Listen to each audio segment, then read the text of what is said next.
Oui, merci Madame la Présidente. Je crois qu'il ne faut pas qu'il y ait de confusion à ce stade en termes de forme. Tout d'abord,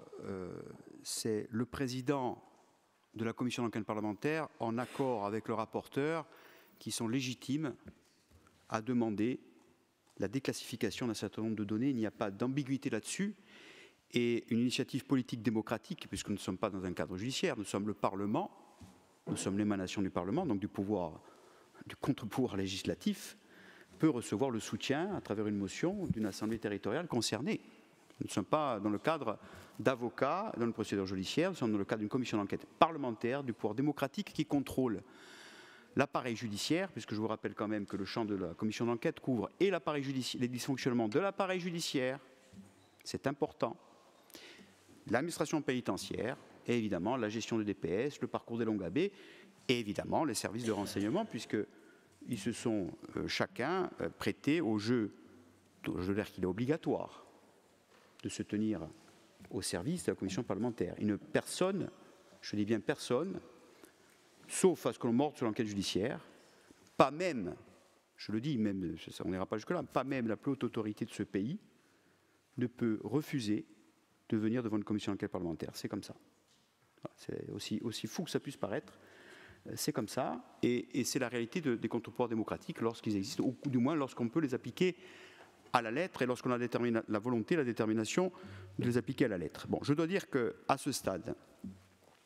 et sans alourdir le débat,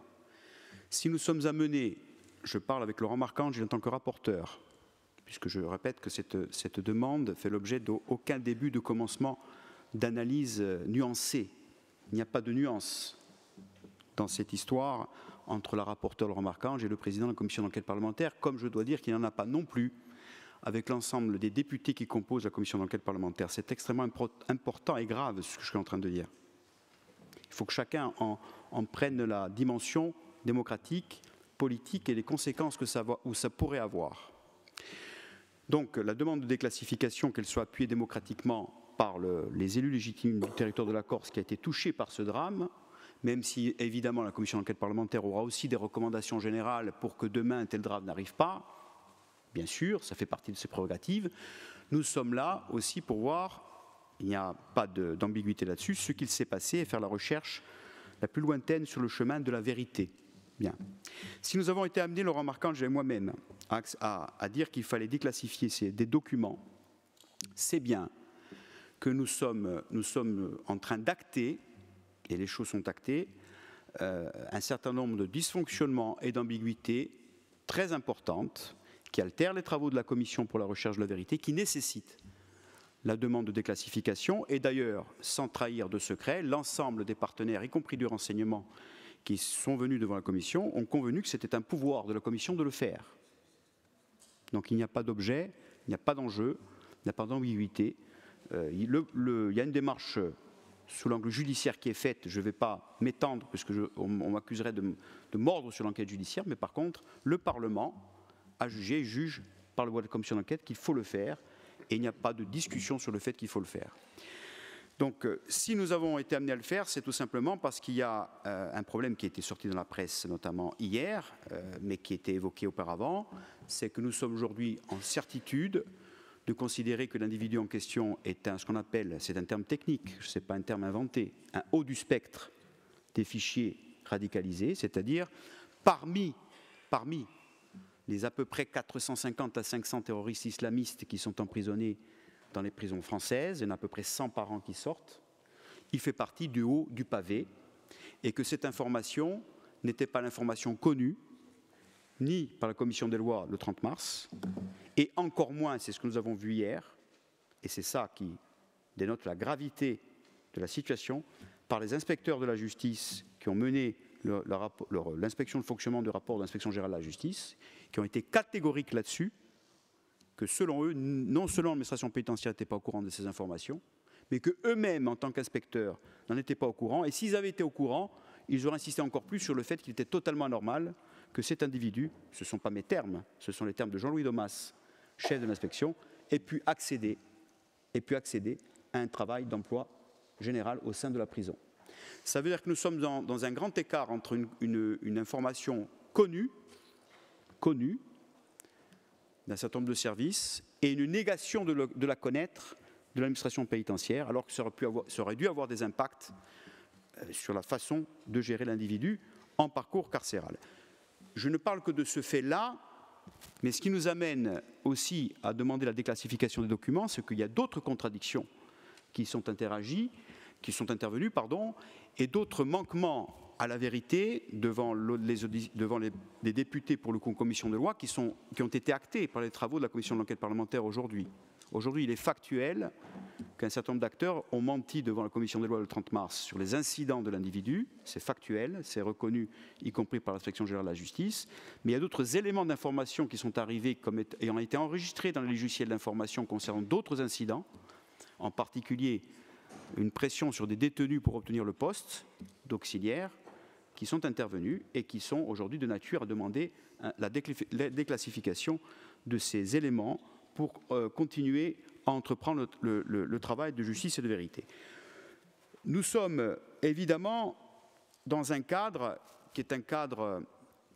je le répète, qui est sur une arête où il y a à la fois des recommandations générales pour que le système aille mieux, parce que je ne vais pas m'étendre, mais lorsque j'ai pu parler d'alignement des planètes pendant l'acte,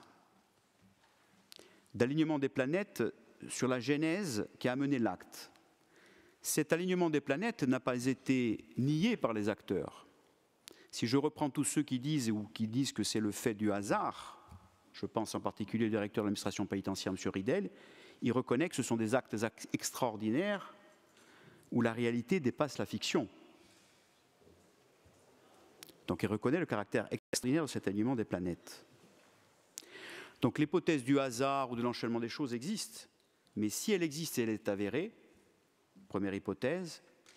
cela veut dire que nous avons un fonctionnement de l'administration pénitentiaire, des services de renseignement, qui est, je le dis sans embâche, puisque c'est une des critiques fortes de l'inspection générale de la justice, apocalyptique,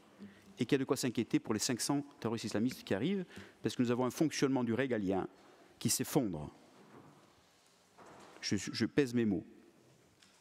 si on est d'accord sur l'hypothèse du hasard. Et puis après, l'hypothèse des grains de sable, des choses qui ne sont pas connues, qui peuvent peut-être être de plus ou moins grande importance, jusqu'à l'hypothèse qui existe, la possibilité d'avoir quelque chose qui aurait pu être commandité. Donc,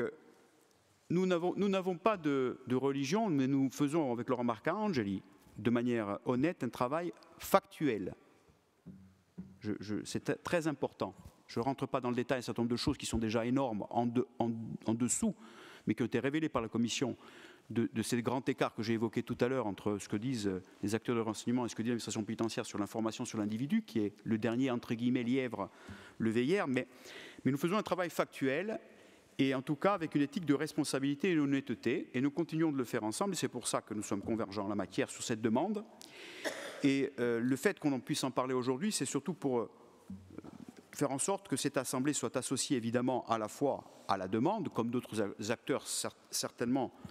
le feront et se positionneront, puisque cette demande est de nature politique, puisque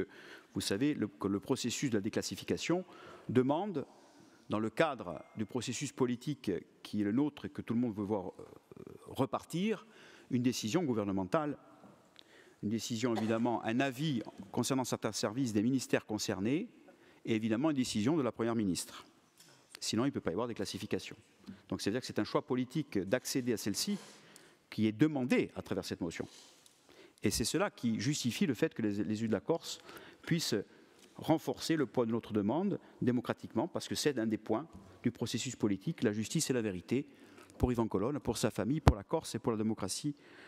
en général. Donc cela me paraît important de le préciser. Je crois que nous souhaitons tous que le processus reparte, et évidemment nous savons tous que les dates se chevauchent, les dates anniversaires, et j'ai pu dire, je le dis ici parce que j'ai pu dire à un certain nombre d'acteurs que même pour ceux qui ont été les plus haineux dans le processus, je parle dans le corps de l'État profond vis-à-vis notamment des détenus du commando d'Irignac et en particulier d'Yvan Colonne, même à leur corps défendant, ils ne peuvent pas empêcher aujourd'hui que et Claude Érignac et Yvan Colonne, dans les dates et dans l'histoire de la Corse, sont quelque part liés à jamais, quoi qu'on pense quel que soit le jugement de valeur que l'on fasse d'un côté ou de l'autre, c'est une réalité historique, symbolique, et on espère demain politique, en espérant sortir pour le haut, pour le bien de ce pays et de notre communauté. Mais en tout cas, évidemment, l'œuvre d'introspection que nous faisons et d'investigation à travers cette commission d'enquête me paraît indispensable, puisque les contradictions évidemment juridiques, les contradictions d'état de droit, les contradictions démocratiques, les contradictions politiques sur cette affaire sont légion, et je vous remercie par avance pour le soutien apporté à cette demande.